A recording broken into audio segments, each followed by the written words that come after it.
Now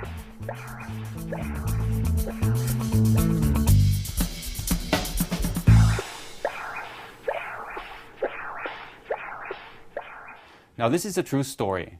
The story of a colleague, young colleague actually, I think he was around 35 years old, who had chest pain and who imaged himself with echo and found an intima flap. But instead of calling the ambulance, he first went home to take care of his kids, and then finally went to the hospital a few hours later. He arrived in the emergency department and told the colleagues that he thinks he has a dissection.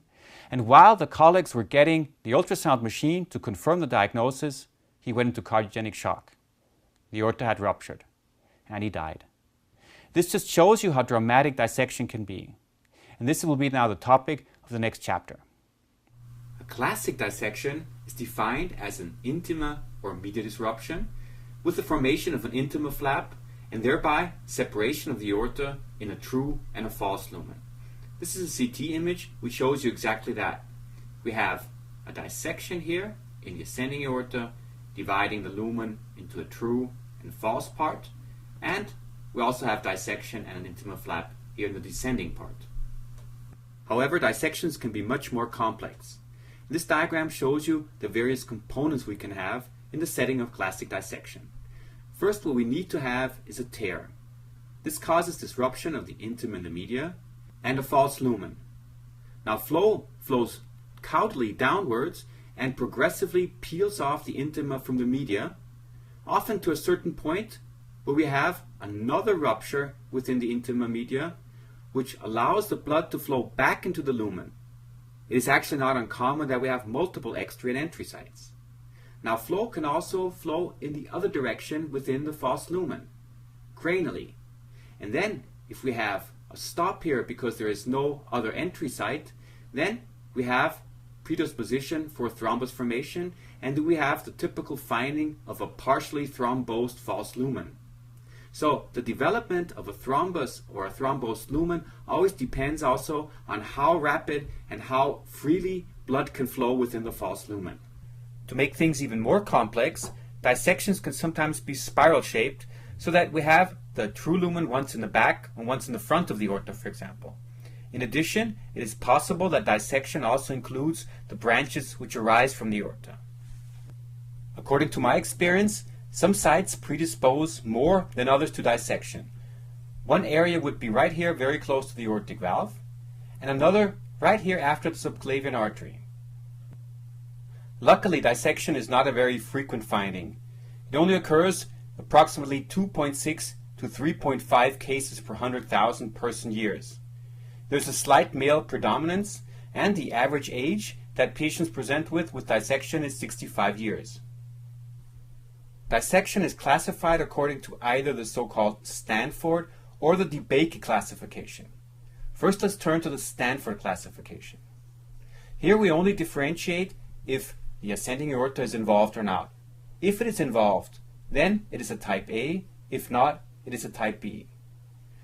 The DeBakey classification is a bit more specific. If the ascending and the descending aorta are involved, then we call it type 1. If it is only the ascending, then type 2. And if it is only the descending aorta, type 3. A number of factors predispose to dissection: aortic aneurysms, atherosclerosis, hypertension, intramural hematoma and penetrating ulcer, we'll talk about that later, Marfan syndrome and other connective tissue disorders, and if we have some form of intravascular procedure, cath study for example, then it predisposes to a iatrogenic form of dissection. In this respect, it's also very important to mention that patients not necessarily have to have an aneurysm to develop dissection. The natural history of dissection, at least of the ascending aorta, is a 90% mortality within 1 year, so extremely high. They can rupture either into the pericardium, causing tamponade, into the mediastinum, or into the left pleural cavity. But remember, and also relating to the story I told you at the beginning of this chapter, dissection is an acute emergency. Don't let anybody leave the hospital once you diagnose dissection, unless you have to bring him to a center where he can be operated. What we now discussed was the so-called classic form of dissection. However, we have to be aware that there are also other forms of dissection. Forms of dissection which you now understand much better than previously and which also have a fairly poor prognosis. We therefore have to discuss the following terms: penetrating ulcer, intramural hematoma, and localized dissection. This is the classic form of dissection, the form we talked about previously. We have a false lumen, a true lumen, and a dissection, and sometimes a thrombosed lumen. As you remember, this is not a localized problem. Dissections can actually extend from the ascending aorta all the way down to the descending aorta. This is in contrast to the syndromes I would like to discuss now. First of all, the penetrating ulcer. What we usually have is some form of atherosclerosis, and somehow we have a break within the intima media, usually caused by rupture of a plaque, and an ulceration is formed. As a consequence, what can happen? We have bleeding into the plaque, into the aortic wall, and the development of a so-called intramural hematoma. A penetrating ulcer and an intramural hematoma can actually cause rupture of the aortic wall. Or it could also cause a so-called localized dissection, which also predisposes to rupture. If the patient is lucky, the hematoma heals and we have some fibrotic tissue within the aortic wall and a so-called healed dissection.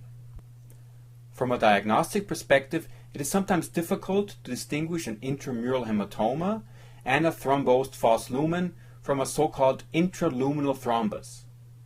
If we use the definition of the radiologists, then an intraluminal thrombus is defined as a regional thickening of the aorta which has more than 7 millimeters and which has a more or less circular shape. One of the key messages here: localized aortic syndromes is not a benign condition. They must be looked at similar as a classic form of dissection. They pose a high risk for a rupture. The diagnosis is usually established with the help of TE, or at least the suspicion is raised with TE, and then very often we also need further evaluation, CT or MRI, and they can be treated with the help of endovascular stents. Finally, just for the sake of completion, I also want to mention traumatic aortic dissection, or actually rupture. It usually occurs after high-speed deceleration, so at car accidents, where it is a fairly common cause of death. The site of rupture is usually the aortic isthmus. If the patients survive, then we sometimes have a very unique form of dissection, a circular dissection, where the entire circumference of the intima and sometimes also of parts of the media are detached. Due to its elastic properties, the aorta then collapses, or at least the inner part of the aorta collapses, sometimes even causing flow obstruction. So let's sum up the complications, or the possible complications of dissection. Rupture, obviously. Tamponade into the pericardial sac, we talked about that earlier. Expansion, especially into the branches, for example the coronary arteries. And the Leriche syndrome, which is obstruction of the aorta caused by dissection. If you have patients who have chest pain, they should always also be evaluated for the presence of dissection.